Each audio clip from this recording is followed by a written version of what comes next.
Les 45 par Alexandre Dumas. Partie 20 du livre audio. Tome 3. 76. Séduction. Les préparatifs du départ des gendarmes avaient jeté la confusion dans le bourg. Leur départ fit succéder le plus profond silence au bruit des armes et des voix. Rémi laissa ce bruit s'éteindre peu à peu et se perdre tout à fait. Puis, lorsqu'il crut la maison complètement déserte, il descendit dans la salle basse pour s'occuper de son départ et de celui de Diane. Mais, en poussant la porte de cette salle, il fut bien surpris de voir un homme assis près du feu, le visage tourné de son côté. Cet homme guettait, évidemment, la sortie de Rémi, quoique, en l'apercevant, il eût pris l'air de la plus profonde insouciance. Rémi s'approcha, selon son habitude, avec une démarche lente et brisée, en découvrant son front chauve et pareil à celui d'un vieillard accablé d'années. Celui vers lequel il s'approchait avait la lumière derrière lui, de sorte que Rémi ne put distinguer ses traits. « Pardon, monsieur, dit-il, je me croyais seul ou presque seul ici. »« Moi aussi, répondit l'interlocuteur, mais je vois avec plaisir que j'aurai des compagnons. »« Oh, de bien tristes compagnons, monsieur, se hâta de dire Rémi, car excepté un jeune homme malade que je ramène en France. »« Ah » fit tout à coup Aurilly, en affectant toute la bonhomie d'un bourgeois compatissant. « Je sais ce que vous voulez dire. »« Vraiment » demanda Rémi. « Oui, vous voulez parler de la jeune dame. »« De quelle jeune dame ?» s'écria Rémi sur la défensive. « Là, là, ne vous fâchez point, mon bon ami, répondit Aurilly. Je suis l'intendant de la maison de Joyeuse. J'ai rejoint mon jeune maître par l'ordre de son frère, et, à son départ, le comte m'a recommandé une jeune dame et un vieux serviteur qui ont l'intention de retourner en France, après l'avoir suivi en Flandre. » Cet homme parlait ainsi en s'approchant de Rémi, avec un visage souriant et affectueux. Il s'était placé, dans son mouvement, au milieu du rayon de la lampe, en sorte que toute la clarté l'illuminait. Rémi, alors, put le voir. Mais, au lieu de s'avancer de son côté vers son interlocuteur, Rémi fit un pas en arrière, et un sentiment semblable à celui de l'horreur se peignit un instant sur son visage mutilé. « Vous ne répondez pas ? On dirait que je vous fais peur, » demanda Aurilly de son visage le plus souriant. « Monsieur, » répondit Rémi en affectant une voix cassée, « pardonnez à un pauvre vieillard que ses malheurs et ses blessures ont rendu timide et défiant. »« Raison de plus, mon ami, » répondit Aurilly, « pour que vous acceptiez le secours et l'appui d'un honnête compagnon. D'ailleurs, comme je vous l'ai dit tout à l'heure, je viens de la part d'un maître qui doit vous inspirer confiance. »« Assurément, monsieur. » Et Rémi fit un pas en arrière. « Vous me quittez ? Je vais consulter ma maîtresse. Je ne puis rien prendre sur moi, vous comprenez. »« Oh, c'est naturel, mais permettez que je me présente moi-même. Je lui expliquerai ma mission dans tous ses détails. »« Non, non, merci. Madame dort peut-être encore, et son sommeil m'est sacré. »« Comme vous voudrez. D'ailleurs, je n'ai plus rien à vous dire, sinon ce que mon maître m'a chargé de vous communiquer. À moi, à vous et à la jeune dame. Votre maître, monsieur le comte du Bouchage, n'est-ce pas ? Lui-même. Merci, monsieur. » Lorsqu'il eut refermé la porte, toutes les apparences du vieillard, excepté le front chauve et le visage ridé, disparurent à l'instant même. Et il monta l'escalier avec une telle précipitation et une vigueur si extraordinaire que l'on n'eût pas donné 25 ans à ce vieillard qui, un instant auparavant, en paraissait 60. « Madame, madame !» s'écria Rémi d'une voix altérée dès qu'il aperçut Diane. « Eh, qu'y a-t-il encore, Rémi ? Le duc n'est-il point parti ? »« Si fait, madame, Mais il y a ici un démon 1000 fois pire, 1000 fois plus à craindre que lui. Un démon sur lequel tous les jours, depuis 6 ans, j'ai appelé la vengeance du ciel comme vous le faisiez pour son maître, et cela comme vous le faisiez aussi en attendant la mienne. Orii, peut-être, demanda Diane. Orii lui-même. L'infâme est là, en bas, oublié comme un serpent hors du nid par son infernal complice. Oublié, dis-tu, Rémi? Oh, tu te trompes. Toi qui connais le duc, tu sais bien qu'il ne laisse point au hasard le soin de faire le mal, quand ce mal, il peut le faire lui-même. Non, non, Rémi, Orilly n'est point oublié ici. Il y est laissé, et laissé pour un dessein quelconque. Crois-moi. Oh, sur lui, madame, je croirai tout ce que vous voudrez. Me connaît-il? Je ne crois pas. Et t'a-t-il reconnu? Oh, moi, madame, répondit Rémi avec un triste sourire. Moi, l'on ne me reconnaît pas. Il m'a deviné, peut-être? Non, car il a demandé à vous voir. Rémi, je te dis que, s'il ne m'a point reconnu, il me soupçonne. En ce cas, rien de plus simple, dit Rémi d'un air sombre, et je remercie Dieu de nous tracer si franchement notre route. Le bourg est désert, l'infâme est seul, comme je suis seul. J'ai vu un poignard à sa ceinture. J'ai un couteau à la mienne. Un moment, Rémi, un moment, dit Diane. Je ne vous dispute pas la vie de ce misérable, mais avant de le tuer, il faut savoir ce qu'il nous veut. Et si, dans la situation où nous sommes, il n'y a pas moyen d'utiliser le mal qu'il veut nous faire. Comment s'est-il présenté à vous, Rémi? Comme l'intendant de monsieur Dubouchage, madame. Tu vois bien, il ment. Donc il a intérêt à mentir. Sachons ce qu'il veut, tout en lui cachant notre volonté à nous. J'agirai selon vos ordres, madame. Pour le moment, que demande-t-il? À vous accompagner. En quelle qualité? En qualité d'intendant du comte. Dis-lui que j'accepte. Oh, madame! Ajoute que je suis sur le point de passer en Angleterre, où j'ai des parents et que cependant j'hésite. Mens comme lui. Pour vaincre Rémi, il faut au moins combattre à armes égales. Mais il vous verra. Et mon masque? D'ailleurs, je soupçonne qu'il me connaît, Rémi. Alors, s'il vous connaît, il vous tend un piège. Le moyen de s'en garantir est d'avoir l'air d'y tomber. Cependant, voyons, que crains-tu? Connais-tu quelque chose de pire que la mort? Non. Eh bien, n'es-tu donc plus décidé à mourir pour l'accomplissement de notre vœu? Si fait, mais non pas à mourir sans vengeance. Rémi, Rémi, dit Diane avec un regard brillant d'une exaltation sauvage, nous nous vengerons. Sois tranquille. Toi, du valet, moi, du maître. Eh bien, soit, madame, ces choses dites. Va, mon ami, va. Et Rémi descendit, mais hésitant encore. Le brave jeune homme avait, à la vue d'Orilly, ressenti malgré lui ce frissonnement nerveux, plein de sombre terreur que l'on ressent à la vue des reptiles. Il voulait tuer parce qu'il avait eu peur.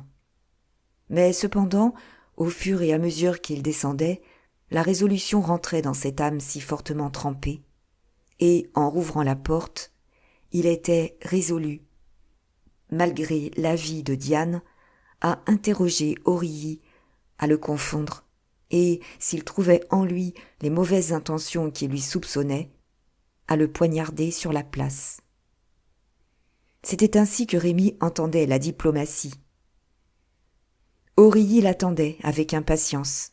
Il avait ouvert la fenêtre afin de garder d'un seul coup d'œil toutes les issues. Rémi vint à lui, armé d'une résolution inébranlable. Aussi, ses paroles furent-elles douces et calmes. « Monsieur, lui dit-il, ma maîtresse ne peut accepter ce que vous lui proposez. »« Et pourquoi cela ? » ?»« Parce que vous n'êtes point l'intendant de monsieur Dubouchage. » Orilly pâlit. Mais qui vous a dit cela ? Demanda-t-il. Rien de plus simple. Monsieur Dubouchage m'a quitté en me recommandant la personne que j'accompagne. Et monsieur Dubouchage, en me quittant, ne m'a pas dit un mot de vous. Il ne m'a vu qu'après vous avoir quitté. Mensonge, monsieur, mensonge. Aurilly se redressa. L'aspect de Rémy lui donnait toutes les apparences d'un vieillard. « Vous le prenez sur un singulier ton, brave homme, dit-il en fronçant le sourcil. Prenez garde, vous êtes vieux, je suis jeune. Vous êtes faible, je suis fort. » Rémy sourit, mais ne répondit rien. « Si je vous voulais du mal, à vous ou à votre maîtresse, continua Aurilly, je n'aurais que la main à lever. »« Oh oh, fit Rémy, peut-être me trompais-je. Et est-ce du bien que vous lui voulez ? Sans doute. Expliquez-moi ce que vous désirez, alors. »« Mon ami, dit Aurilly, je désire faire votre fortune d'un seul coup si vous me servez. Et si je ne vous sers pas ? En ce cas-là, puisque vous me parlez franchement, je vous répondrai avec une pareille franchise. En ce cas-là, je désire vous tuer. »« Me tuer ? Ah !» fit Rémy avec un sombre sourire. « Oui, j'ai plein pouvoir pour cela. » Rémy respira. « Mais pour que je vous serve, dit-il, faut-il au moins que je connaisse vos projets. Les voici.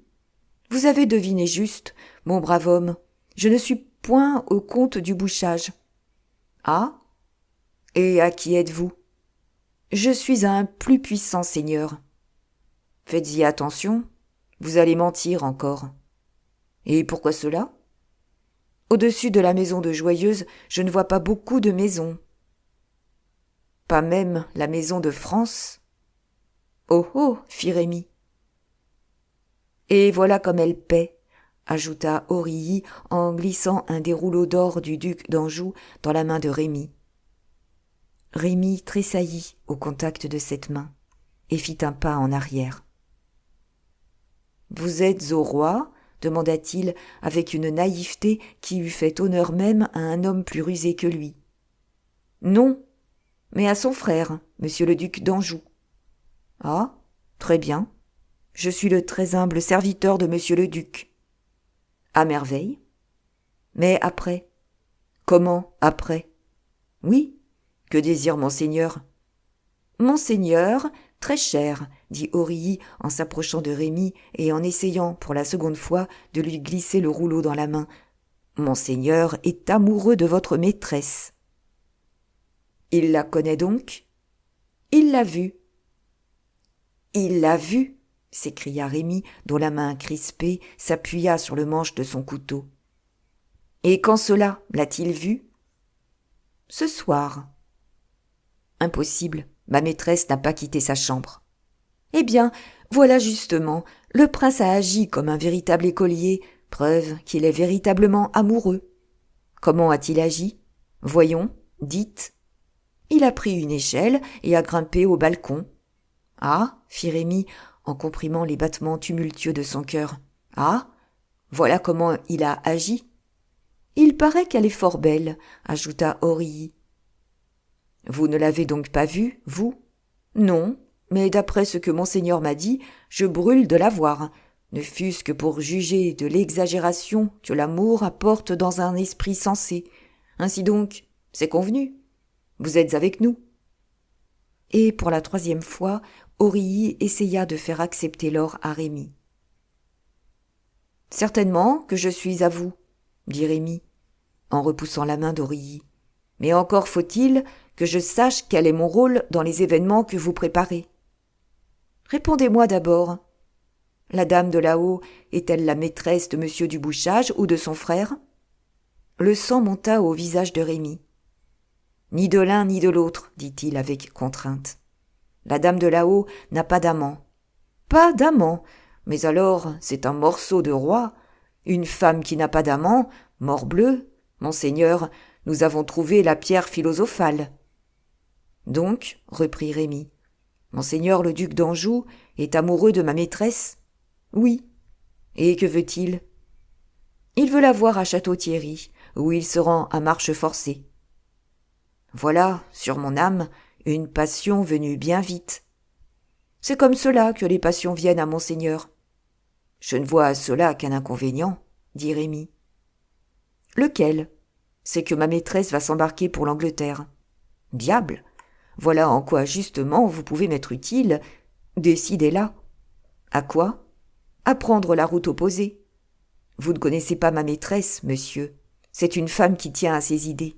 D'ailleurs, ce n'est pas le tout qu'elle aille en France au lieu d'aller à Londres. Une fois à Château-Thierry. Croyez-vous qu'elle cède au désir du prince? Pourquoi pas? Elle n'aime pas le duc d'Anjou. Bah, on aime toujours un prince du sang. Mais comment monseigneur le duc d'Anjou, s'il soupçonne ma maîtresse d'aimer monsieur le comte du Bouchage ou monsieur le duc de Joyeuse, a-t-il eu l'idée de l'enlever à celui qu'elle aime? Bonhomme, dit Aurilly, tu as des idées triviales, et nous aurons de la peine à nous entendre, à ce que je vois. Aussi, je ne discuterai pas. J'ai préféré la douceur à la violence, et maintenant, si tu me forces à changer de conduite, eh bien, soit, j'en changerai. Que ferez-vous? Je te l'ai dit, j'ai plein pouvoir du prince. Je te tuerai dans quelque coin et j'enlèverai la dame. Vous croyez à l'impunité? Je crois à tout ce que mon maître me dit de croire. Voyons, décideras-tu ta maîtresse à venir en France? J'y tâcherai, mais je ne puis répondre de rien. Et quand aurai-je la réponse? Le temps de monter chez elle et de la consulter. C'est bien, monte, je t'attends. J'obéis, monsieur. Un dernier mot, bonhomme. Tu sais que je tiens dans ma vie ta fortune et ta vie. Je le sais. Cela suffit. Va. Je m'occuperai des chevaux pendant ce temps. Ne vous hâtez pas trop. Bon, je suis sûr de la réponse. Est-ce que les princes trouvent des cruels? Il me semblait que cela arrivait quelquefois. Oui, dit Aurilly, mais c'est chose rare. Allez. Et tandis que Rémi remontait, Aurilly, comme s'il eût été certain de l'accomplissement de ses espérances, se dirigeait réellement vers l'écurie. « Eh bien » demanda Diane en apercevant Rémi. « Eh bien, madame, le duc vous a vu. Et il vous aime. »« Le duc m'a vu? Le duc m'aime » s'écria Diane. « Mais tu es en délire, Rémi. »« Non, je vous dis ce qu'il m'a dit. » Et qui t'a dit cela? Cet homme, cet Aurilly. Cette infâme. Mais s'il m'a vu, il m'a reconnu, alors. Si le duc vous eût reconnu, croyez-vous qu'Aurilly oserait se présenter devant vous et vous parler d'amour au nom du prince? Non, le duc ne vous a pas reconnu. Tu as raison. 1000 fois raison, Rémi. Tant de choses ont passé depuis 6 ans dans cet esprit infernal qu'il m'a oublié. Suivons cet homme, Rémi. Oui, mais cet homme vous reconnaîtra, lui. Pourquoi veux-tu qu'il ait plus de mémoire que son maître? Oh, parce que son intérêt à lui est de se souvenir, tandis que l'intérêt du prince est d'oublier.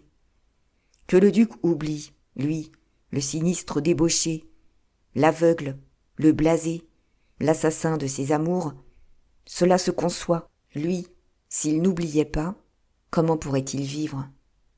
Mais Aurilly n'aura pas oublié, lui. S'il voit votre visage, il croira voir une ombre vengeresse et vous dénoncera. Rémi, je croyais t'avoir dit que j'avais un masque. Je croyais que tu m'avais dit que tu avais un couteau. C'est vrai, madame, dit Rémi, et je commence à croire que Dieu est d'intelligence avec nous pour punir les méchants. Alors, appelant Aurilly du haut de l'escalier, « Monsieur, dit-il, monsieur !»« Eh bien, demanda Aurilly. « Eh bien, ma maîtresse remercie monsieur le comte du Bouchage d'avoir ainsi pourvu à sa sûreté, et elle accepte avec reconnaissance votre offre obligeante. »« C'est bien, dit Aurilly. « Prévenez-la que les chevaux sont prêts. »« Venez, madame, venez, » dit Rémi en offrant son bras à Diane. Aurilly attendait au bas de l'escalier, lanterne en main, avide qu'il était de voir le visage de l'inconnu. « Diable, murmura-t-il, elle a un masque. Oh, mais d'ici à Château-Thierry, les cordons de soie seront usés. Ou coupés. » 77. Le voyage. On se mit en route. Aurilly affectait avec Rémy le ton de la plus parfaite égalité et, avec Diane, les airs du plus profond respect. Mais il était facile pour Rémy de voir que ces airs de respect étaient intéressés. En effet, tenir l'étrier d'une femme quand elle monte à cheval ou qu'elle en descend, veiller sur chacun de ses mouvements avec sollicitude et ne laisser échapper jamais une occasion de ramasser son gant ou d'agrafer son manteau, c'est le rôle d'un amant, d'un serviteur ou d'un curieux. En touchant le gant, Aurilly voyait la main. En agrafant le manteau, il regardait sous le masque. En tenant l'étrier, il provoquait un hasard qui lui fit entrevoir ce visage que le prince, dans ses souvenirs confus, n'avait point reconnu, mais que lui, Aurilly, avec sa mémoire exacte, comptait bien reconnaître. Mais le musicien avait affaire à forte partie. Rémy réclama son service auprès de sa compagne et se montra jaloux des prévenances d'Aurilly. Diane elle-même, sans paraître soupçonner les causes de cette bienveillance, prit parti pour celui qu'Aurilly regardait comme un vieux serviteur et voulait soulager d'une partie de sa peine, et elle pria Aurilly de laisser faire à Rémy tout seul ce qui regardait Rémy. Aurilly en fut réduit, pendant les longues marches, à espérer l'ombre et la pluie, pendant les haltes, à désirer les repas. Pourtant, il fut trompé dans son attente. Pluie ou soleil n'y faisait rien, et le masque restait sur le visage. Quant au repas, ils étaient pris par la jeune femme dans une chambre séparée. Aurilly comprit que, s'il ne reconnaissait pas, il était reconnu. Il essaya de voir par les serrures, mais la dame tournait constamment le dos aux portes. Il essaya de voir par les fenêtres, mais il trouva devant les fenêtres d'épais rideaux, ou, à défaut de rideaux, les manteaux des voyageurs. Ni question ni tentative de corruption ne réussirent sur Rémy. Le serviteur annonçait que telle était la volonté de sa maîtresse, et par conséquent la sienne.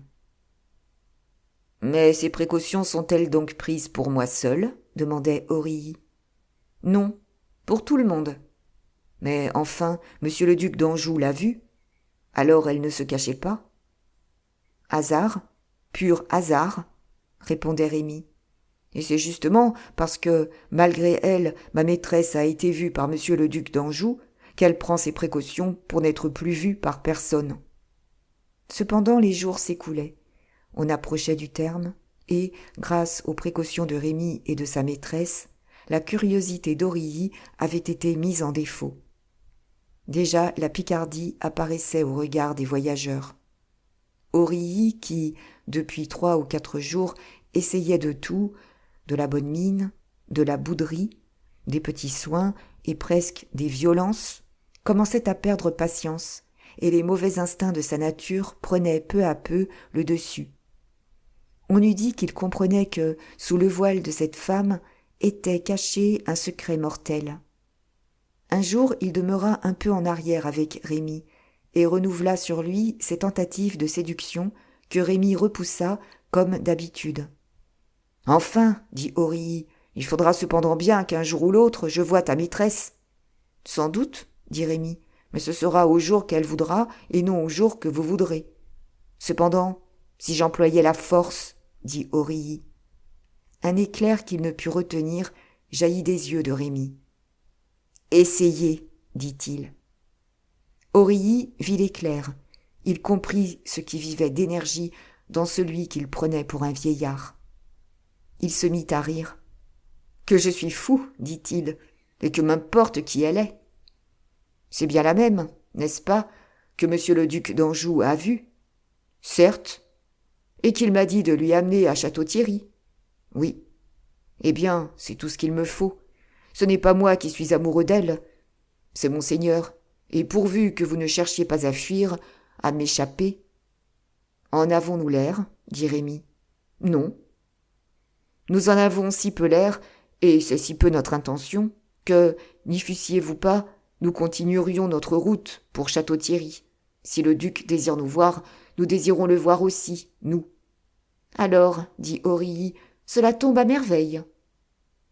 Puis, comme s'il eût voulu s'assurer du désir réel qu'avaient Rémi et sa compagne de ne pas changer de chemin, « Votre maîtresse veut-elle s'arrêter ici quelques instants ?» dit-il. Et il montrait une espèce d'hôtellerie sur la route. « Vous savez, lui dit Rémi, que ma maîtresse ne s'arrête que dans les villes. »« Je l'avais vu, dit Aurilly, mais je ne l'avais pas remarqué. »« C'est ainsi. Eh bien, moi, qui n'ai pas fait de vœux, je m'arrête un instant. Continuez votre route, je vous rejoins. » Et Aurilly indiqua le chemin à Rémi, descendit de cheval et s'approcha de l'hôte, qui vint au-devant de lui avec de grands respects et comme s'il le connaissait. Rémi rejoignit Diane. « Que vous disait-il » demanda la jeune femme. Il exprimait son désir ordinaire.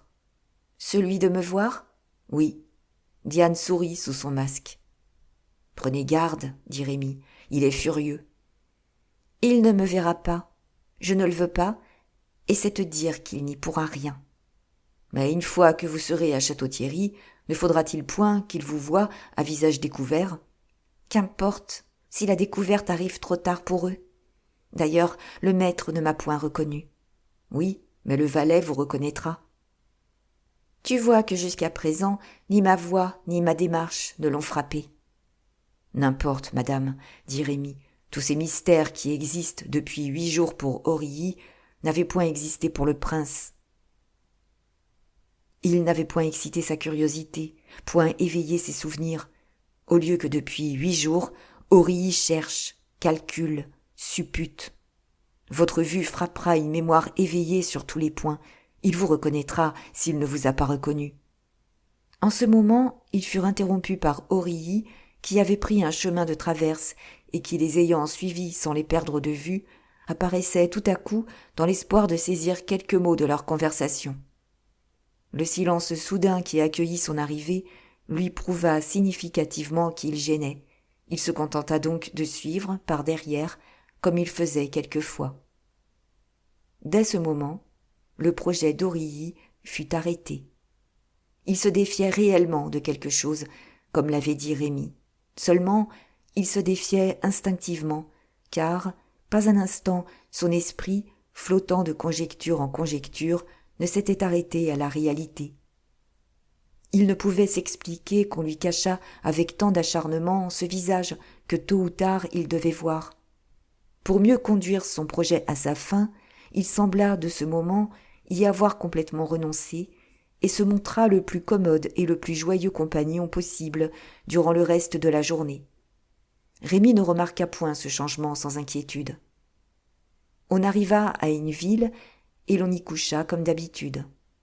Le lendemain, sous prétexte que la traite était longue, on partit avec le jour.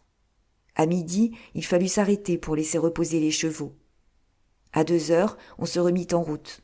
On marcha encore jusqu'à 4. Une grande forêt se présentait dans le lointain. C'était celle de la Fère. Elle avait cet aspect sombre et mystérieux de nos forêts du Nord, mais cet aspect si imposant pour les natures méridionales, à qui avant toute chose il faut la lumière du jour et la chaleur du soleil, était impuissant sur Rémi et sur Diane, habitués aux bois profonds de l'Anjou et de la Sologne. Seulement, ils échangèrent un regard comme s'ils eussent compris tous deux que c'était là que les attendait cet événement qui, depuis le moment du départ, planait sur leur tête. On entra dans la forêt. Il pouvait être 6 heures du soir. Au bout d'une demi-heure de marche, le jour était sur son déclin. Un grand vent faisait tourbillonner les feuilles et les enlevait vers un étang immense, perdu dans les profondeurs des arbres, comme une autre mer morte, et qui côtoyait la route qui s'étendait devant les voyageurs. Depuis 2 heures, la pluie, qui tombait par torrents, avait détrempé le terrain argileux. Diane, assez sûre de son cheval, et d'ailleurs assez insouciante de sa propre sûreté, laissait aller son cheval sans le soutenir. Aurilly marchait à droite, Rémi à gauche. Aurilly était sur la lisière de l'étang, Rémi sur le milieu du chemin. Aucune créature humaine n'apparaissait sous les sombres arceaux de verdure sur la longue courbe du chemin. On eût dit que la forêt était un de ces bois enchantés sous l'ombre desquels Rien ne peut vivre. Si l'on eût entendu parfois sortir de ces profondeurs le rauque hurlement des loups que réveillait l'approche de la nuit. Tout à coup, Diane sentit que la selle de son cheval, scellée comme d'habitude par Aurilly, vacillait et tournait. Elle appela Rémi, qui sauta au bas du sien et se pencha pour resserrer la courroie. En ce moment, Aurilly s'approcha de Diane, occupée, et du bout de son poignard, coupa la ganse de soie qui retenait le masque. Avant qu'elle eût deviné le mouvement ou porté la main à son visage, Aurilly enleva le masque et se pencha vers elle, qui, de son côté, se penchait vers lui. Les yeux de ces deux créatures s'étreignirent dans un regard terrible. Nul n'eût pu dire lequel était le plus pâle et lequel le plus menaçant. Aurilly sentit une sueur froide inonder son front, laissa tomber le masque et le stylet et frappa ses deux mains avec angoisse en criant « Ciel et terre, la dame de Montsoreau !»« C'est un nom que tu ne répéteras plus !» s'écria Rémi en saisissant Aurilly à la ceinture et en l'enlevant de son cheval. Tous deux roulèrent sur le chemin. Aurilly allongea la main pour ressaisir son poignard. « Non, Aurilly, non !» lui dit Rémi en se penchant sur lui et en lui appuyant le genou sur la poitrine. « Non, il faut demeurer ici !» Le dernier voile qui paraissait étendu sur le souvenir d'Aurilly sembla se déchirer. « Le Haudouin !» s'écria-t-il. « Je suis mort !»« Ce n'est pas encore vrai !» dit Rémi en étendant sa main gauche sur la bouche du misérable qui se débattait sous lui. « Mais tout à l'heure !» Et, de sa main droite, il tira son couteau de sa gaine. « Maintenant, dit-il, Aurilly, tu as raison. Maintenant, tu es bien mort. » Et l'acier disparut dans la gorge du musicien, qui poussa un râle inarticulé. Diane, les yeux hagards, à demi tournée sur sa selle, appuyée au pommeau, frémissante, mais impitoyable, n'avait point détourné la tête de ce terrible spectacle. Cependant, lorsqu'elle vit le sang jaillir le long de la lame, elle se renversa en arrière et tomba de son cheval, raide comme si elle était morte. Rémi ne s'occupa point d'elle en ce terrible moment. Il fouilla Aurilly, lui enleva les 2 rouleaux d'or, puis attacha une pierre au cou du cadavre et le précipita dans l'étang. La pluie continuait de tomber à flots. « Efface, ô mon Dieu, dit-il, efface la trace de ta justice, car elle a encore d'autres coupables à frapper. » Puis il se lava les mains dans l'eau sombre et dormante, prit dans ses bras Diane encore évanouie, la hissa sur son cheval et monta lui-même sur le sien en soutenant sa compagne. Le cheval d'Aurilly, effrayé par les hurlements des loups qui se rapprochaient, comme si cette scène les eût appelés, disparut dans les bois. Lorsque Diane fut revenue à elle, les 2 voyageurs, sans échanger une seule parole, continuèrent leur route vers Château-Thierry. 78. Comment le roi Henri III n'invita point Crillon à déjeuner et comment Chicot s'invita tout seul. Le lendemain du jour où les événements que nous venons de raconter s'étaient passés dans la forêt de la Fère, le roi de France sortait du bain à 9h du matin à peu près. Son valet de chambre, après l'avoir roulé dans une couverture de fine laine et l'avoir épongé avec 2 nappes de cette épaisse ouate de Perse qui ressemble à la toison d'une brebis, le valet de chambre avait fait place aux coiffeurs et aux habilleurs qui, eux-mêmes, avaient fait place aux parfumeurs et aux courtisans. Enfin, ces derniers partis, le roi avait mandé son maître d'hôtel, en lui disant qu'il prendrait autre chose que son consommé ordinaire, attendu qu'il se sentait en appétit ce matin. Cette bonne nouvelle, répandue à l'instant même dans le Louvre, y faisait naître une joie bien légitime, et le fumet des viandes commençait à s'exhaler des offices, lorsque Crillon, colonel des gardes françaises, on se le rappelle, entra chez Sa Majesté pour prendre ses ordres. « Ma foi, mon bon Crillon, lui dit le roi, veille comme tu voudras ce matin au salut de ma personne, mais, pour Dieu, ne me force point à faire le roi. Je suis tout béat et tout hilar aujourd'hui, Il me semble que je ne pèse pas une once et que je vais m'envoler. J'ai faim, Crillon. Comprends-tu cela, mon ami ? Je le comprends d'autant mieux, sire, répondit le colonel des gardes françaises, que j'ai grand faim moi-même. Oh, toi, Crillon, dit en riant le roi, tu as toujours faim. Pas toujours, sire. Oh non, votre majesté exagère, mais 3 fois par jour. Et votre majesté ? Oh, moi, 1 fois par an. Et encore, quand j'ai reçu de bonnes nouvelles. Harnibieu, il paraît alors que vous avez reçu de bonnes nouvelles, sire ? Tant mieux, car elles deviennent de plus en plus rares, à ce qu'il me semble. Pas la moindre, Crillon. Mais tu sais le proverbe ? Ah oui, pas de nouvelles, bonnes nouvelles. Je ne m'y fie pas au proverbe, sire, et surtout à celui-là. Il ne vous est rien venu du côté de la Navarre ? Rien. Rien. Sans doute, preuve qu'on y dort. Et du côté de la Flandre ? Rien. Rien, preuve qu'on s'y bat. Et du côté de Paris ? Rien. Preuve qu'on y fait des complots. Ou des enfants, Crillon. À propos d'enfants, Crillon, je crois que je vais en avoir un. Vous, sire ? S'écria Crillon au comble de l'étonnement. Oui, la reine a rêvé cette nuit qu'elle était enceinte. Enfin, sire, dit Crillon. Eh bien quoi ? Cela me rend on ne peut plus joyeux de savoir que votre majesté avait faim de si grand matin. Adieu, sire. Va, mon bon Crillon, va.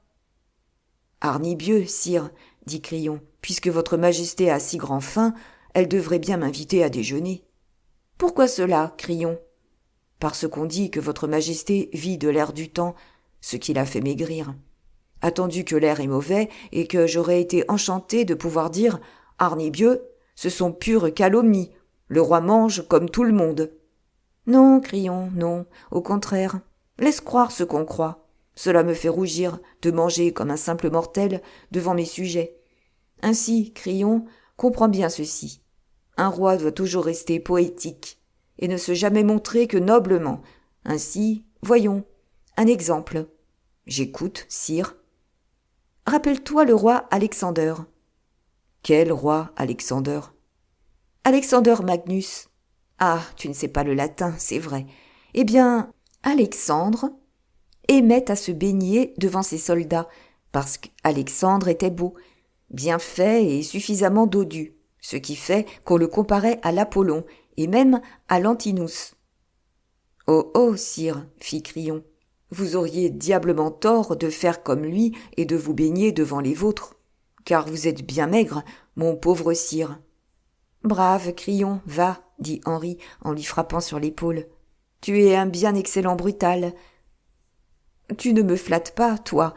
Tu n'es pas courtisan, mon vieil ami. C'est qu'aussi, vous ne m'invitez pas à déjeuner, reprit Crillon en riant avec bonhomie et en prenant congé du roi. Plutôt content que mécontent, car la tape sur l'épaule avait fait balance au déjeuner absent. Crillon partit, la table fut dressée aussitôt. Le maître d'hôtel royal s'était surpassé. Une certaine bisque de perdreau avec une purée de truffes et de marrons attira tout d'abord l'attention du roi, que de belles huîtres avaient déjà tenté. Aussi le consommé habituel, ce fidèle réconfortant du monarque, fut-il négligé. Il ouvrait en vain ses grands yeux dans son écuelle d'or. Ses yeux mendiants, comme eût dit Théophile, n'obtinrent absolument rien de sa majesté.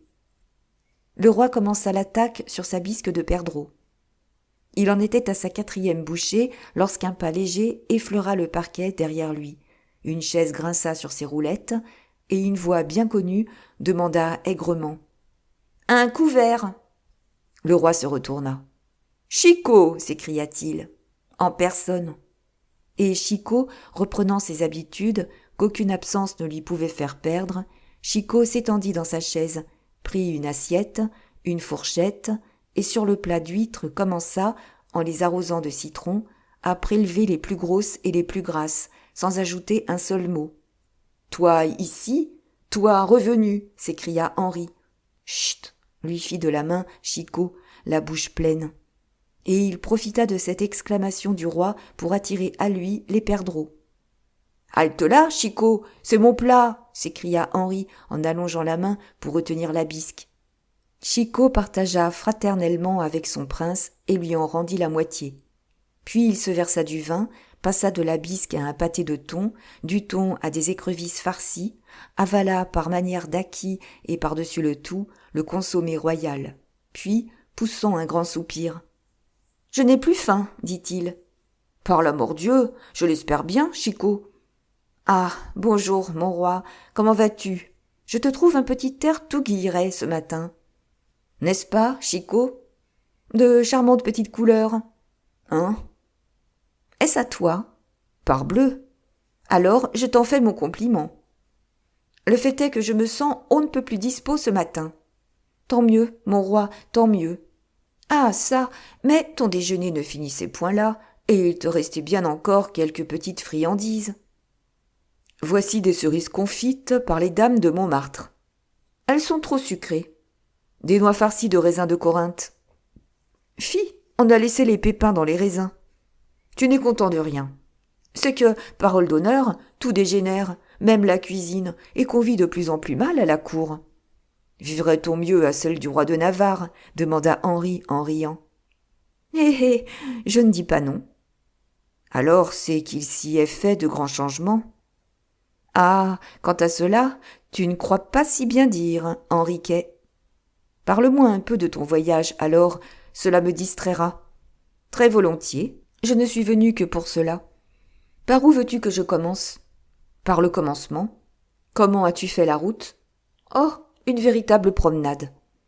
Tu n'as pas eu de désagréments par les chemins ? Moi, j'ai fait un voyage de fée. Pas de mauvaises rencontres ? Allons donc, est-ce qu'on se permettrait de regarder de travers un ambassadeur de sa majesté très chrétienne ? Tu calomnies tes sujets, mon fils. Je disais cela, reprit le roi, flatté de la tranquillité qui régnait dans son royaume, parce que, n'ayant point de caractère officiel, ni même apparent, tu pouvais risquer. Je te dis, Henriquet, que tu as le plus charmant royaume du monde. Les voyageurs y sont nourris gratis, on les y héberge pour l'amour de Dieu, ils n'y marchent que sur des fleurs, et, quant aux ornières, elles sont tapissées de velours à franges d'or. C'est incroyable, mais cela est. Enfin, tu es content, Chicot. Enchanté. Oui, ma police est bien faite. À merveille, c'est une justice à lui rendre. Et la route est sûre ? Comme celle du paradis. On n'y rencontre que de petits anges qui passent en chantant les louanges du roi. Chicot, nous en revenons à Virgile. À quel endroit de Virgile ? Au bucolique. Au Fortunatos Nimium. Ah, très bien. Et pourquoi cette exception en faveur des laboureurs, mon fils ? Hélas, parce qu'il n'en est pas de même dans les villes. Le fait est, Henri, que les villes sont un centre de corruption. Juges-en, tu fais 500 lieues sans encombre. Je te le dis, sur des roulettes. Moi, je vais seulement à Vincennes, 3/4 de lieue. Eh bien, je manque d'être assassiné sur la route. Ah bah, fit Chicot. Je te conterai cela, mon ami. Je suis en train d'en faire imprimer la relation circonstanciée. Sans mes 45, j'étais mort. Vraiment ? Et où la chose s'est-elle passée ? Tu veux demander où elle devait se passer ? Oui. À Bel-Esbat. Près du couvent de notre ami Gorenflot ? Justement. Et comment s'est-il conduit dans cette circonstance, notre ami ? À merveille, comme toujours, Chicot. Je ne sais si de son côté il avait entendu parler de quelque chose, mais au lieu de ronfler comme font à cette heure tous mes fainéants de moines, il était debout sur son balcon, tandis que tout son couvent tenait la route. Et il n'a rien fait autre chose ? Qui ? Don Modeste. Il m'a béni avec une majesté qui n'appartient qu'à lui, Chicot. Et ces moines ? Ils ont crié « Vive le roi !» à tue-tête. Et tu ne t'es pas aperçu d'autre chose ? De quelle chose ? C'est qu'ils portassent une arme quelconque sous leur robe. Ils étaient armés de toutes pièces, Chicot. Voilà où je reconnais la prévoyance du digne prieur. Voilà où je me dis, cet homme savait tout. Et cependant, cet homme n'a rien dit, rien demandé. Il n'est pas venu le lendemain, comme d'Épernon, fouiller dans toutes mes poches, en me disant « Sire », pour avoir sauvé le roi. Oh, quant à cela, il en était incapable. D'ailleurs, ses mains n'y entreraient pas, dans tes poches. Chicot, pas de plaisanterie sur Don Modeste. C'est un des plus grands hommes qui illustreront mon règne, et je te déclare qu'à la première occasion, je lui fais donner un évêché. Et tu feras très bien, mon roi. Remarque une chose, Chicot, dit le roi en prenant son air profond. Lorsqu'ils sortent des rangs du peuple, les gens d'élite sont complets.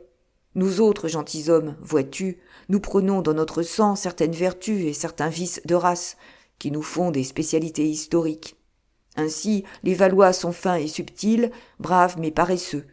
Les Lorrains sont ambitieux et avares, avec des idées, de l'intrigue, du mouvement. Les Bourbons sont sensuels et circonspects, mais sans idées, sans force, sans volonté. Vois plutôt Henri. Lorsque la nature, au contraire, pétrit de primes sot un homme né de rien, elle n'emploie que sa plus fine argile. Ainsi, ton Gorenflot est complet. Tu trouves? Oui, savant, modeste, rusé, brave. On fera de lui tout ce qu'on voudra.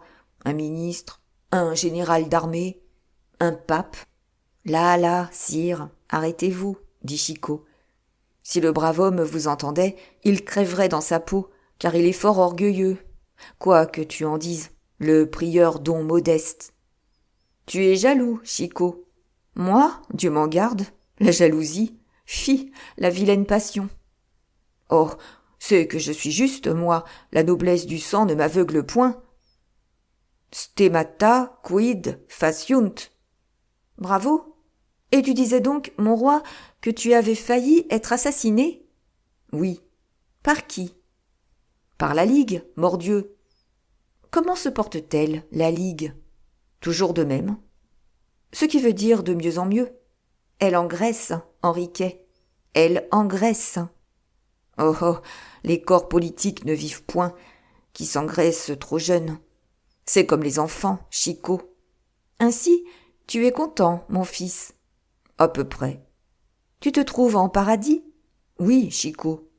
Et ce m'est une grande joie de te voir arriver au milieu de ma joie, et j'y entrevois un surcroît de joie.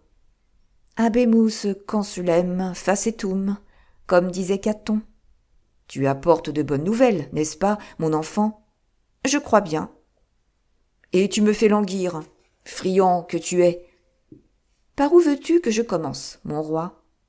Je te l'ai déjà dit, par le commencement, mais tu divagues toujours. Dois-je prendre à partir de mon départ? Non, le voyage a été excellent, tu me l'as dit. N'est-ce pas? Tu vois bien que je reviens entier, ce me semble. Oui, voyons donc l'arrivée en Navarre. J'y suis. Que faisait Henri quand tu es arrivé? L'amour. Avec Margot? Oh non. Cela m'eût étonné. Il est donc toujours infidèle à sa femme. Le scélérat. Infidèle à une fille de France.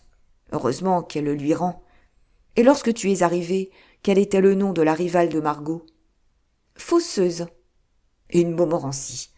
Allons, ce n'est pas mal pour cette ours du Béarn. On parlait ici d'une paysanne, d'une jardinière, d'une bourgeoise. Oh, c'est vieux tout cela. Ainsi, Margot est trompée. Autant que femme peut l'être.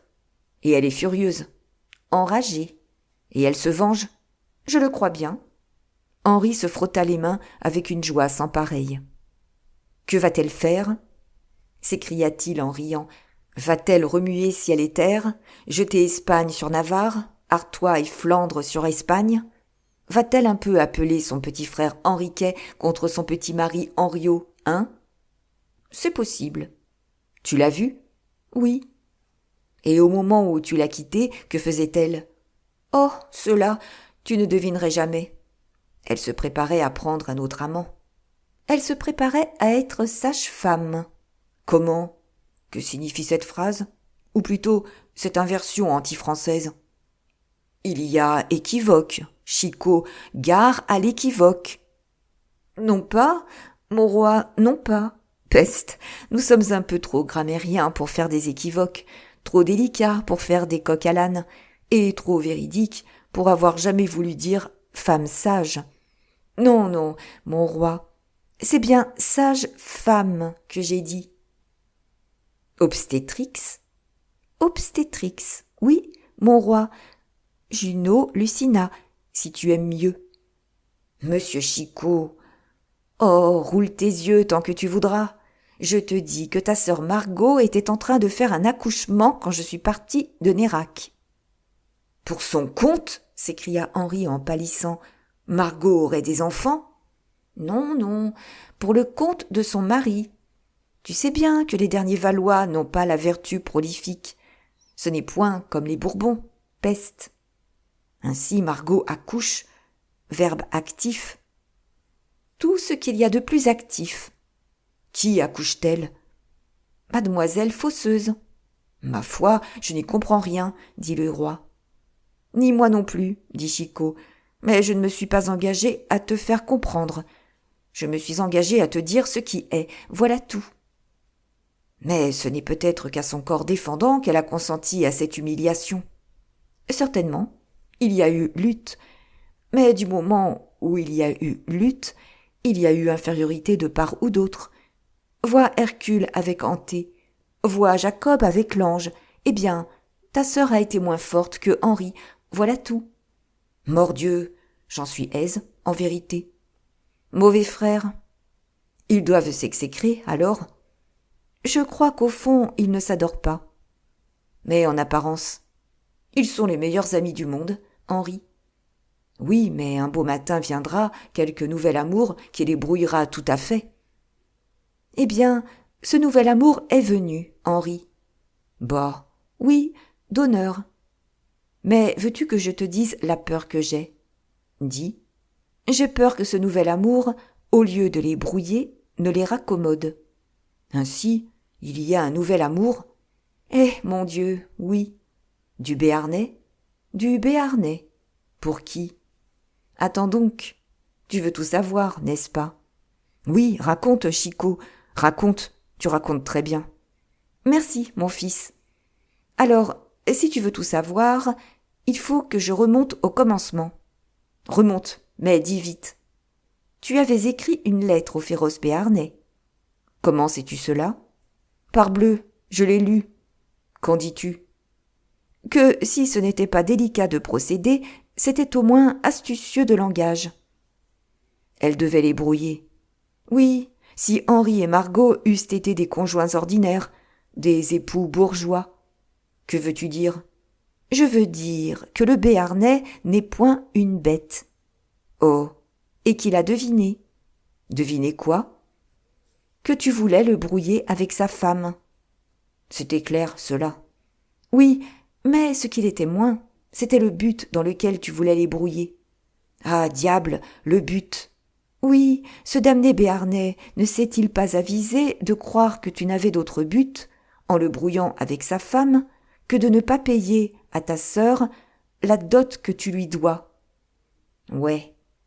Mon Dieu, oui, voilà ce que ce Béarnais du diable s'est logé dans l'esprit. Continue, Chicot, continue, dit le roi devenu sombre. Après. Eh bien, à peine eut-il deviné cela qu'il devint ce que tu es en ce moment, triste et mélancolique. Après, Chicot, après. Alors, cela l'a distrait de sa distraction, et il n'a presque plus aimé Fosseuse. Bah, c'est comme je te le dis. Alors il a été pris de cet autre amour dont je te parlais. Mais c'est donc un Persan que cet homme? C'est donc un païen, un Turc? Il pratique donc la polygamie? Et qu'a dit Margot? Cette fois, mon fils, cela va t'étonner, mais Margot a été ravie. Du désastre de Fosseuse, je conçois cela. Non pas, non pas, enchantée pour son propre compte. Elle prend donc goût à l'état de sage-femme? Ah, cette fois, elle ne sera pas sage-femme. Que sera-t-elle donc? Elle sera marraine. Son mari le lui a promis, et les dragées sont même répandus à l'heure qu'il est. Dans tous les cas, ce n'est point avec son apanage qu'il les a achetés. Tu crois cela, mon roi ? Sans doute, puisque je lui refuse cet apanage. Mais quel est le nom de la nouvelle maîtresse ? Oh, c'est une belle et forte personne, qui porte une ceinture magnifique, et qui est fort capable de se défendre si on l'attaque. Et s'est-elle défendue ? Pardieu ! De sorte que Henri a été repoussé avec perte ? D'abord. Ah ah, et ensuite ? Henri est entêté, il est revenu à la charge. De sorte qu'il l'a prise. Comment cela ? De force. De force ? Oui, avec des pétards. Que diable me dis-tu donc là, Chicot ? La vérité. Des pétards ? Et qu'est-ce que donc que cette belle que l'on prend avec des pétards ? C'est mademoiselle Cahors. Mademoiselle Cahors ? Oui, une belle et grande fille, ma foi, qu'on disait pucelle comme Péronne, qui a un pied sur le Lot, l'autre sur la montagne, et dont le tuteur est, ou plutôt était, monsieur de Vézin, un brave gentilhomme de tes amis. Mordieu ! S'écria Henri, furieux. Ma ville ! Il a pris ma ville ! Dame, tu comprends, Henriquet, tu ne voulais pas la lui donner après la lui avoir promise. Il a bien fallu qu'il se décidât à la prendre. Mais, à propos, tiens, voilà une lettre qu'il m'a chargé de te remettre en main propre. Et Chicot, tirant une lettre de sa poche, la remit au roi. C'était celle que Henri avait écrite après la prise de Cahors et qui finissait par ces mots « Quod mihi dixisti profit multum, conosco meos devotos, nosce tuos, chicotus, cetera, expediet ». Ce qui signifiait « Ce que tu m'as dit m'a été fort utile. Je connais mes amis, connais les tiens. Chicot te dira le reste. » 79. Comment, après avoir reçu des nouvelles du Midi, Henri en reçut du Nord. Le roi, au comble de l'exaspération, put à peine lire la lettre que Chicot venait de lui donner. Pendant qu'il déchiffrait le latin du Béarnais avec des crispations d'impatience qui faisaient trembler le parquet, Chicot, devant un grand miroir de Venise, suspendu au-dessus d'un dressoir d'orfèvrerie, admirait sa tenue et les grâces infinies que sa personne avait prises sous l'habit militaire. Infini était le mot, car jamais Chicot n'avait paru si grand. Sa tête, un peu chauve, était surmontée d'une salade conique dans le genre de ces armets allemands que l'on ciselait si curieusement à Trèves et à Mayence. Et il était occupé pour le moment à replacer sur son buffle, graissé par la sueur et le frottement des armes, une demi-cuirasse de voyage que, pour déjeuner, il avait posée sur un buffet. En outre, tout en rebouclant sa cuirasse, il faisait sonner sur le parquet des éperons plus capables d'éventrer que d'éperonner un cheval. « Oh, je suis trahi !» s'écria Henri lorsqu'il eut achevé la lecture. « Le Béarnais avait un plan, et je ne l'en ai pas soupçonné. »« Mon fils, » répliqua Chicot, « tu connais le proverbe. Il n'est pire eau que l'eau qui dort. » « Va-t'en au diable, avec tes proverbes !» Chicot s'avança vers la porte comme pour obéir. « Non, reste !» Chicot s'arrêta. « Cahors prie !» continua Henri. « Et de la bonne façon, même, » dit Chicot. « Mais il a donc des généraux, des ingénieurs ?»« Nenni, » dit Chicot. « Le Béarnais est trop pauvre. Comment les payerait-il ? Non pas, il fait tout lui-même. »« Et il se bat ?» dit Henri avec une sorte de dédain. « Te dire qu'il s'y met tout d'abord et d'enthousiasme, non. Je n'oserais pas, non. Il ressemble à ces gens qui tâtent l'eau avant de se baigner. Il se mouille le bout des doigts dans une petite sueur de mauvais augure, se prépare la poitrine avec quelques mea culpa, le front avec quelques réflexions philosophiques. Cela lui prend les 10 premières minutes qui suivent le premier coup de canon. Après quoi, il donne une tête dans l'action et nage dans le plomb fondu et dans le feu comme une salamandre. « Diable !» fit Henri. « Diable !» Et je t'assure, Henri, qu'il y faisait chaud là-bas. Le roi se leva précipitamment et arpenta la salle à grands pas. Voilà un échec pour moi, s'écriait-il, en terminant tout haut sa pensée commencée tout bas. On en rira. Je serai chansonné. Ces coquins de Gascons sont caustiques, et je les entends déjà aiguisant leurs dents et leurs sourires sur les horribles airs de leurs musettes. Mordieu! Heureusement que j'ai eu l'idée d'envoyer à François ce secours tant demandé. Anvers va me compenser Cahors. Le Nord effacera les fautes du Midi. Amen, dit Chicot en plongeant délicatement, pour achever son dessert, le bout de ses doigts dans les drageoirs et dans les compotiers du roi. En ce moment, la porte s'ouvrit, et l'huissier annonça. « Monsieur le comte du Bouchage !»« Ah !» s'écria Henri. « Je te le disais bien, Chicot, voilà ma nouvelle qui arrive. Entrez, comte, entrez !» L'huissier démasqua la porte, et l'on vit apparaître dans le cadre de cette porte, à la portière tombant à demi, le jeune homme qu'on venait d'annoncer, pareil à un portrait en pied d'Holbein ou du Titien. Il s'avança lentement et fléchit le genou au milieu du tapis de la chambre. « Toujours pâle, lui dit le roi, toujours lugubre. Voyons, ami, pour un moment, prends ton visage de Pâques, et ne me dis pas de bonnes choses avec un mauvais air. Parle vite, du Bouchage, parce que j'ai soif de ton récit. Tu viens de Flandre, mon fils ? Oui, sire. Et lestement, à ce que je vois, sire, aussi vite qu'un homme peut marcher sur la terre. Sois le bienvenu. Anvers, où en est Anvers ? Anvers appartient au prince d'Orange, sire. Au prince d'Orange ? Qu'est-ce que c'est que cela ? À Guillaume, si vous l'aimez mieux. Ah, ça, mais... Et mon frère ne marchait-il pas sur Anvers ? Oui, sire.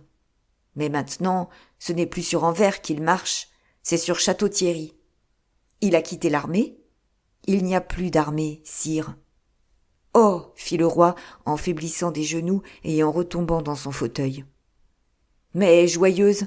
Sire, mon frère, après avoir fait des prodiges avec ses marins, après avoir soutenu toute la retraite, mon frère a rallié le peu d'hommes échappés au désastre et a fait avec eux une escorte à monsieur le duc d'Anjou. Une défaite, murmura le roi. Puis, tout à coup, avec un éclair étrange dans le regard. Alors les Flandres sont perdues pour mon frère. Absolument, sire. Sans retour ? Je le crains. Le front du prince s'éclaircit graduellement comme sous le jour d'une pensée intérieure. Ce pauvre François, dit-il en souriant, il a du malheur en couronne. Il a manqué celle de Navarre, il a étendu la main vers celle d'Angleterre, il a touché celle de Flandre. Gageons, du Bouchage, qu'il ne régnera jamais. Pauvre frère, lui qui en a tant envie. Eh, mon Dieu, c'est toujours comme cela quand on a envie de quelque chose, dit Chicot d'un ton solennel.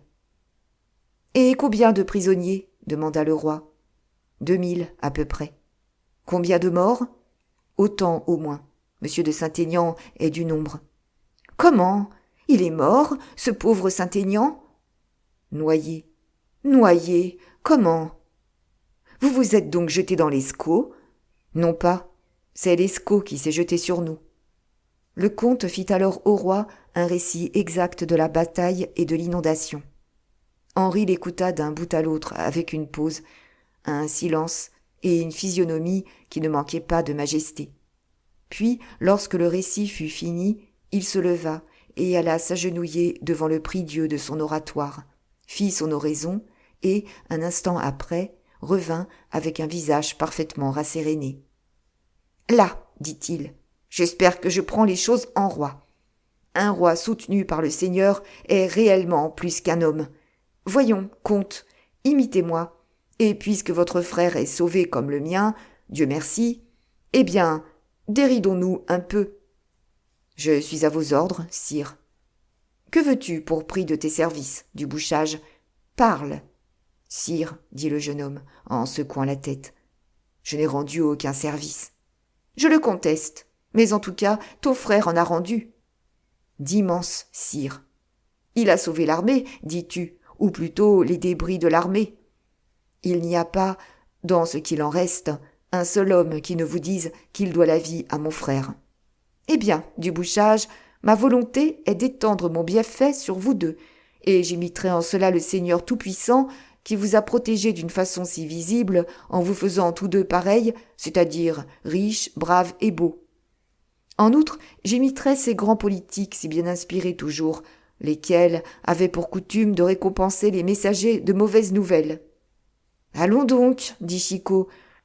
Je connais des exemples de messagers pendus pour avoir été porteurs de mauvais messages. »« C'est possible, dit majestueusement Henri, mais il y a le Sénat qui a remercié Varron. »« Tu me cites des républicains. »« Valois, Valois, le malheur te rend humble. »« Voyons, du Bouchage, que veux-tu?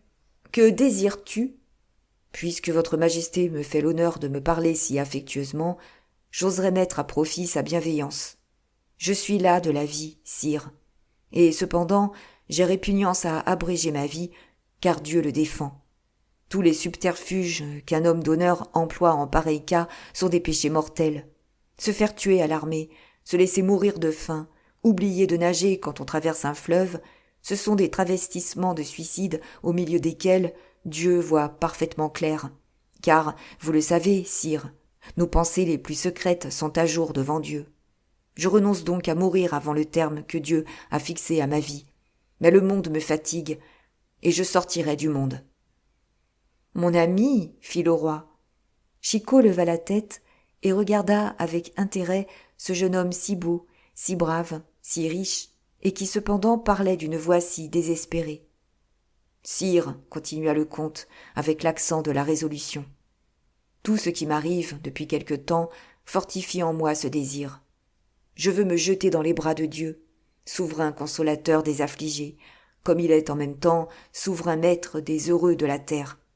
Daignez donc, sire, me faciliter les moyens d'entrer en religion, car ainsi que dit le prophète, mon cœur est triste comme la mort. » Chicot, le railleur personnage, interrompit un instant la gymnastique incessante de ses bras et de sa physionomie pour écouter cette douloureuse majestueuse qui parlait si noblement, si sincèrement, par la voix la plus douce et la plus persuasive que Dieu ait jamais donnée à la jeunesse et à la beauté.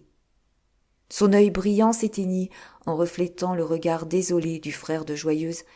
Tout son corps s'étendit et s'affaissa par la sympathie de ce découragement qui semblait avoir, non pas détendu, mais tranché chaque fibre du corps du Bouchage.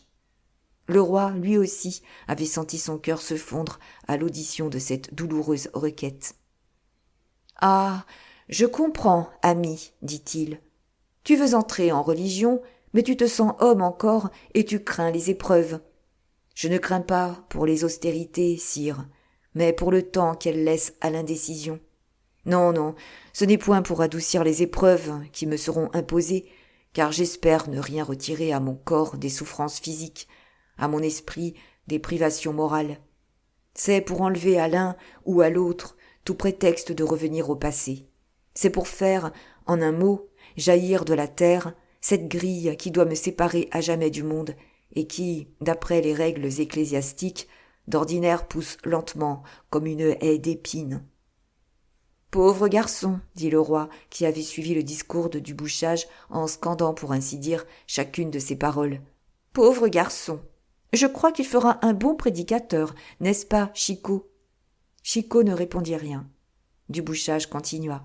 « Vous comprenez, sire, que c'est dans ma famille même que s'établira la lutte, que c'est dans mes proches que je trouverai la plus rude opposition.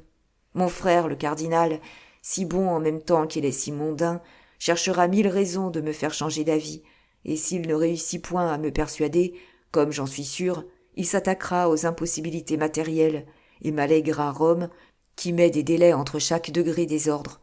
Là, votre majesté est toute puissante. Là, je reconnaîtrai la force du bras que votre majesté veut bien étendre sur ma tête. Vous m'avez demandé ce que je désirais, sire. Vous m'avez promis de satisfaire à mon désir. Mon désir, vous le voyez, est tout en Dieu. Obtenez de Rome que je sois dispensé du noviciat. » Le roi, de rêveur qu'il était, se releva souriant et prenant la main du comte. « Je ferai ce que tu me demandes, mon fils, lui dit-il. Tu veux être à Dieu ? Tu as raison, c'est un meilleur maître que moi. Beau compliment que tu lui fais là, murmura Chicot entre sa moustache et ses dents. Eh bien, soit, continua le roi, tu seras ordonné selon tes désirs, cher comte, je te le promets. Et votre majesté me comble de joie, s'écria le jeune homme en baisant la main de Henri avec autant de joie que s'il eût été fait duc, père ou maréchal de France. Ainsi, c'est chose faite. Parole de roi, foi de gentilhomme, dit Henri. La figure de Dubouchage s'éclaira, quelque chose comme un sourire d'extase passa sur ses lèvres. Il salua respectueusement le roi et disparut. « Voilà un bien heureux jeune homme !» s'écria Henri. « Bon, » s'écria Chicot, « tu n'as rien à lui envier, ce me semble. Il n'est pas plus lamentable que toi, sire. »« Mais comprends donc, Chicot, il va être moine, il va se donner au ciel. Et qui diable t'empêche d'en faire autant ? Il demande des dispenses à son frère le cardinal, mais j'en connais un, cardinal, moi, qui te donnera toutes les dispenses nécessaires. Il est encore mieux que toi, avec Rome, celui-là. Tu ne le connais pas ? C'est le cardinal de Guise. Chicot ! Et si la tonsure t'inquiète, car enfin, c'est une opération délicate que celle de la tonsure. Les plus jolies mains du monde, les plus jolis ciseaux de la rue de la Coutellerie, des ciseaux d'or, ma foi, te donneront ce précieux symbole qui portera au chiffre 3 le nombre des couronnes que tu auras portées et qui justifiera la devise Manette, ultima, solo. De jolies mains, dis-tu. Eh bien, voyons, est-ce que tu vas dire, par hasard, du mal des mains de madame la duchesse de Montpensier, après en avoir dit de ses épaules ? Quel roi tu fais, et quelle sévérité tu montres à l'endroit de tes sujettes. Le roi fronça le sourcil et passa sur ses tempes une main tout aussi blanche que celle dont on lui parlait, mais plus tremblante, assurément. « Voyons, dit Chicot, laissons tout cela, car je vois, du reste, que la conversation t'ennuie, et revenons aux choses qui m'intéressent personnellement. » Le roi fit un geste moitié indifférent, moitié approbatif. Chicot regarda autour de lui, faisant marcher son fauteuil sur les 2 pieds de derrière. « Voyons, dit-il à demi-voix, réponds, mon fils. Ces messieurs de Joyeuse sont partis comme cela pour les Flandres. D'abord, que veut dire ton « comme cela » ? Il veut dire que ce sont des gens si âpres, l'un au plaisir, l'autre à la tristesse, qu'il me paraît surprenant qu'ils aient quitté Paris sans faire un peu de vacarme, l'un pour s'amuser, l'autre pour s'étourdir. Eh bien, comme tu es de leurs meilleurs amis, tu dois savoir comment ils s'en sont allés. Sans doute que je le sais. Alors dis-moi, Henriquet, as-tu entendu dire... Chicot s'arrêta. Quoi ? Qu'ils aient battu quelqu'un de considérable, par exemple ? Je ne l'ai pas entendu dire. Ont-ils enlevé quelques femmes avec effraction et pistolade ? Pas que je sache. Ont-ils brûlé quelque chose, par hasard ? Quoi ? Que sais-je, moi ? Ce qu'on brûle pour se distraire quand on est grand seigneur ? La maison d'un pauvre diable, par exemple. Es-tu fou, Chicot ? Brûler une maison dans ma ville de Paris, est-ce que l'on oserait se permettre d'y faire de ces choses-là ? Ah oui, l'on se gêne. Chicot ! Enfin, ils n'ont rien fait dont tu aies entendu le bruit ou vu la fumée. Ma foi, non. Tant mieux, dit Chicot, respirant avec une sorte de facilité qu'il n'avait pas eue pendant tout le temps qu'avait duré l'interrogatoire qu'il venait de faire subir à Henri. « Sais-tu une chose, Chicot ?» dit Henri. « Non, je ne la sais pas. »« C'est que tu deviens méchant. »« Moi ? » ?»« Oui, toi. »« Le séjour de la tombe m'avait édulcoré, grand roi, mais ta présence me surit. Omnia leto putrescunt. »« C'est-à-dire que je suis moisi ?» fit le roi. « Un peu, mon fils, un peu. » Vous devenez insupportable, Chicot, et je vous attribue des projets d'intrigue et d'ambition que je croyais loin de votre caractère. Des projets d'ambition, à moi. Chicot ambitieux. Henriquet, mon fils, tu n'étais que niais, tu deviens fou. Il y a progrès. Et moi je vous dis, monsieur Chicot, que vous voulez éloigner de moi tous mes serviteurs, en leur supposant des intentions qu'ils n'ont pas, des crimes auxquels ils n'ont pas pensé. Je dis que vous voulez m'accaparer, enfin. T'accaparer, moi, s'écria Chicot. T'accaparer? Pourquoi faire? Dieu m'en préserve. Tu es un être trop gênant. Bonne Deus. Sans compter que tu es difficile à nourrir en diable. Oh non, non, par exemple. Fit le roi. Voyons, explique-moi d'où te vient cette idée cornue. Vous avez commencé par écouter froidement mes éloges à l'endroit de votre ancien ami, don Modeste, à qui vous devez beaucoup. Moi? Je dois beaucoup à don Modeste? Bon. Après, vous avez essayé de me calomnier, mais joyeuse. 2 amis véritables, ceux-là. Je ne dis pas non. Ensuite, vous avez lancé votre coup de griffe sur les Guises. Ah, tu les aimes à présent, ceux-là aussi. Tu es dans ton jour d'aimer tout le monde, à ce qu'il paraît. Non, je ne les aime pas. Mais comme, en ce moment, ils se tiennent coies et couverts, comme, en ce moment, ils ne me font pas le moindre tort, comme je ne les perds pas un instant de vue, que tout ce que je remarque en eux, c'est toujours la même froideur de marbre, et que je n'ai pas l'habitude d'avoir peur des statues, si menaçantes qu'elles soient, je m'en tiens à celles dont je connais le visage et l'attitude. Vois-tu, Chicot, un fantôme, lorsqu'il est devenu familier, n'est plus qu'un compagnon insupportable. Tous ces Guises, avec leurs regards effarouchés et leurs grandes épées, sont les gens de mon royaume qui, jusqu'aujourd'hui, m'ont fait le moins de tort. Et ils ressemblent, veux-tu que je dise à quoi? Dis, Henriquet, tu me feras plaisir. Tu sais bien que tu es plein de subtilité dans les comparaisons. Ils ressemblent à ces perches qu'on lâche dans les étangs pour donner la chasse aux gros poissons et les empêcher d'engraisser par trop. Mais suppose un instant que les gros poissons n'en aient pas peur. Eh bien, elles n'ont pas assez bonnes dents pour entamer leurs écailles.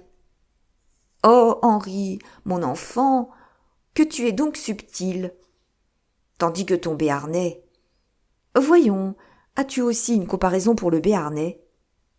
Tandis que ton Béarnais, qui miaule comme un chat, mord comme un tigre. Sur ma vie, dit Chicot, voilà Valois qui pourlèche Guise. Allons, mon fils, tu es en trop bonne voie pour t'arrêter. Divorce tout de suite et épouse madame de Montpensier, tu auras au moins une chance avec elle. Si tu ne lui fais pas d'enfant, elle t'en fera. N'a-t-elle pas été amoureuse de toi dans le temps? Henri se rengorgea. Oui, dit-il, mais j'étais occupé ailleurs. Voilà la source de toutes ces menaces. Chicot, tu as mis le doigt dessus. Elle a contre moi une rancune de femme, et elle m'agace de temps en temps. Mais heureusement, je suis homme, et je n'ai qu'à en rire. Henri achevait ses paroles en relevant son col rabattu à l'italienne, quand l'huissier Nambu cria du seuil de la porte. « Un messager de monsieur le duc de Guise, pour sa majesté. » « Est-ce un courrier ou un gentilhomme » demanda le roi. « C'est un capitaine, sire. »« Par ma foi, qu'il entre, et il sera le bienvenu. » En même temps, un capitaine de gendarmes entra, vêtu de l'uniforme de campagne, et fit le salut accoutumé.